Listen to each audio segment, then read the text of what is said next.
présider le renouvellement des comités départementaux. Ça sera que n'a pas pu être fait parce qu'il y avait quelques incidents qui ont été notés.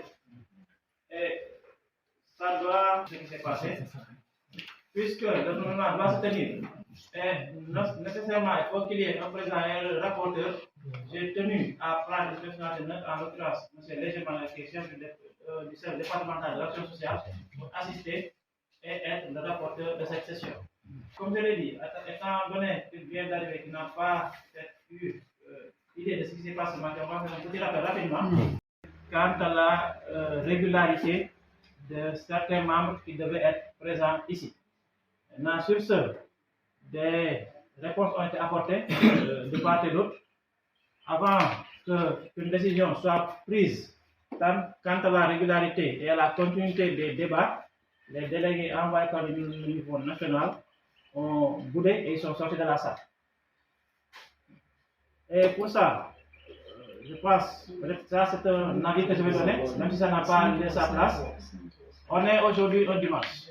Et comme je l'ai dit, ce renouvellement, ce n'est pas nous qui l'avons décidé. Ce sont des instructions qu'on a reçues pour que cela se fasse.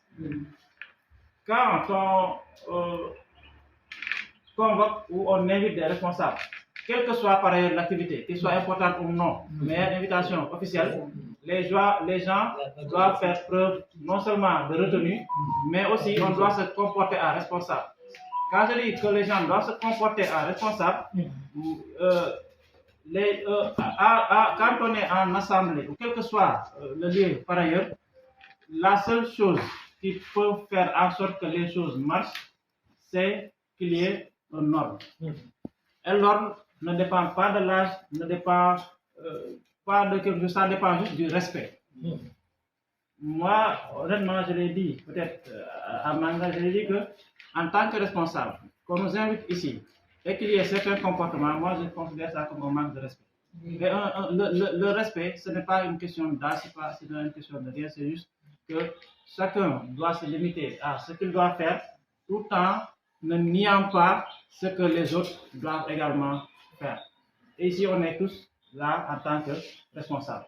Quand nous, on donne notre point de vue, il faut aussi donner aux autres l'opportunité de donner leur point de vue et après retenir quelque chose de consensuel. S'il n'y a pas de consensus, que les gens puissent le mentionner quelque part et que ce soit transmis ailleurs.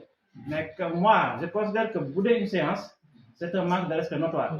Moi, j'aurais compris qu'on continue le processus et qu'on mette des observations, quitte à que ça soit invalidé après, mais qu'on ne fasse pas certains comportements peut-être qui peuvent amener des animosités ou voilà, des malentendus entre personnes. On est tous Sénégalais, on est dans un même pays, il faudrait qu'on puisse faire en sorte que qu'on soit d'abord en paix avec nous et en paix avec tout le monde. Et c'est cela qui va faire en sorte qu'on puisse avancer.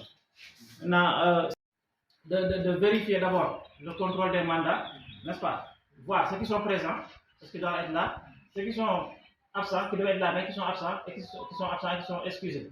Et après cela, nous allons procéder à la lecture des rapports, soit le rapport du président, du secrétaire général et du rapport du trésorier. S'il y a des observations à faire, on va les faire ensemble et ce sera mentionné dans le PV final. Et à l'issue de ce rapport-là, nous allons procéder à l'élection. Et il y a 10 postes à pourvoir, hormis les postes de commissaire au fond. Voilà, je pense que le débat est campé. Nous allons aller rapidement dans le fond des choses, vérifier ceux qui sont là, la régularité de leur mandat, et puis passer à la prochaine étape qui est la lecture du rapport. Pour avoir vraiment sacrifié de son temps pour venir continuer le processus qui a été démarré depuis ce matin. Comme vous l'avez dit, il y a eu des observations que la CONO a apportées ici. Mais eux-mêmes, comme vous voyez que quand on est en cours de vider, on adopte un comportement que vraiment, moi je dirais enfantin. Parce que quand un responsable vient par rapport à une élection ou un renouvellement si important, il y a un minimum de considération pour les représentants qui sont là. Maintenant, je ne peux pas comprendre par rapport à ces questions qui ont été soulevées. Et je pense que même si en ce moment, vous avez 3 inquiétudes que je n'ai pas entendu leur réponse. Parce que leur réponse, c'est dire que voilà, ils utilisent les textes. Mais les textes, quand ils font les livres, je pense qu'ils s'expriment d'eux-mêmes. Ils n'ont pas sorti un texte par rapport à l'inéligibilité de M. Sonko qu'ils ont évoqué.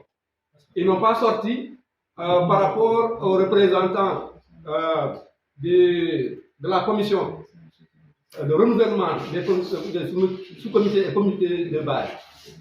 C'est-à-dire qu'ils ont demandé est-ce que ce dernier il est élu. La réponse est oui.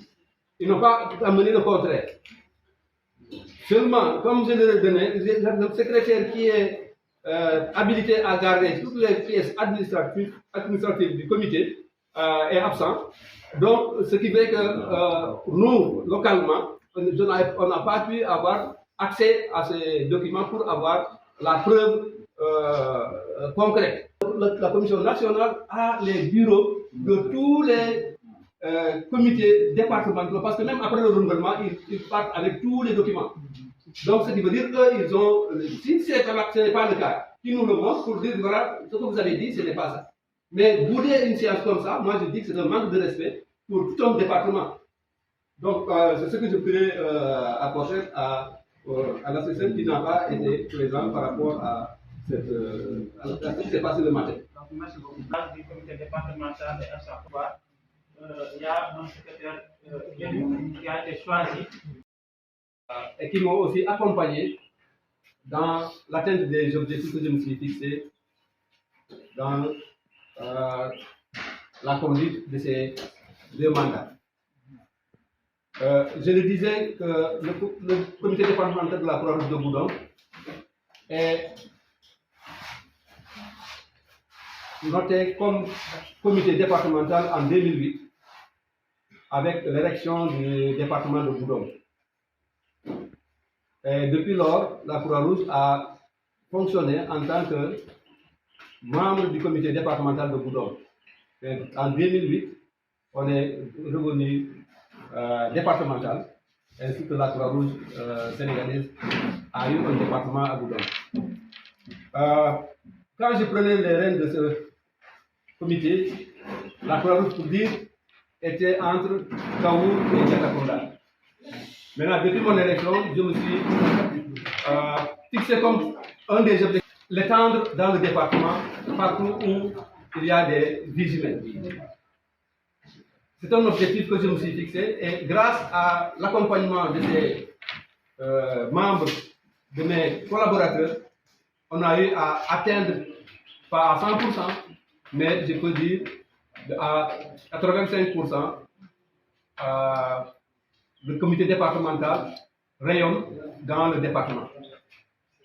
C'est ainsi que pratiquement sur les 15 communes de Goudomp, on a pratiquement 2 communes où on n'a pas réellement d'activité active dans ces communes. C'est la commune de Kolybantan et la commune de Bagnères. Mais pour la commune de Bagnères, elle est couverte par TANAF, parce que nos activités de Bagnères sont toujours couvertes par rapport à part les volontaires du département et surtout du côté de TANAF. Aussi comme objectif de faire rayonner sur le plan administratif, sur le plan communautaire, que toutes les activités que la communauté déroule dans le département, que la Croix-Rouge ne soit pas en reste. Étant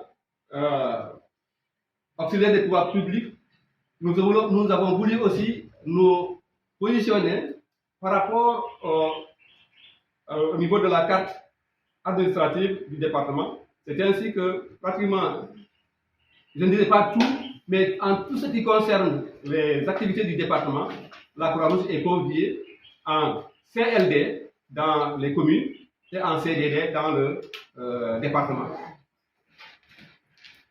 Ça, c'était un objectif que nous nous sommes fixés.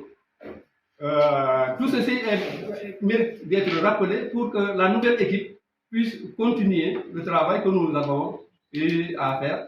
Parce que, comme je le disais tantôt, les institutions, les personnes partent, les institutions demeurent. L'autre a cultivé le partenariat au niveau interne entre les membres de la Croix-Rouge comme au niveau externe. Au niveau interne, d'abord les partenaires comme le CICR, le Comité international de la Croix-Rouge. En tout cas, pour Goudom est un partenaire privilégié dans la Casamance qui est une zone de conflit. Ça, peut-être c'est le CICR qui est mieux placé pour dire la position de Goudom par rapport aux missions qu'il déroule dans la Casamance naturelle. Parce que le CICR couvre les départements de Ziguinchor et les départements de Séou et Kolda.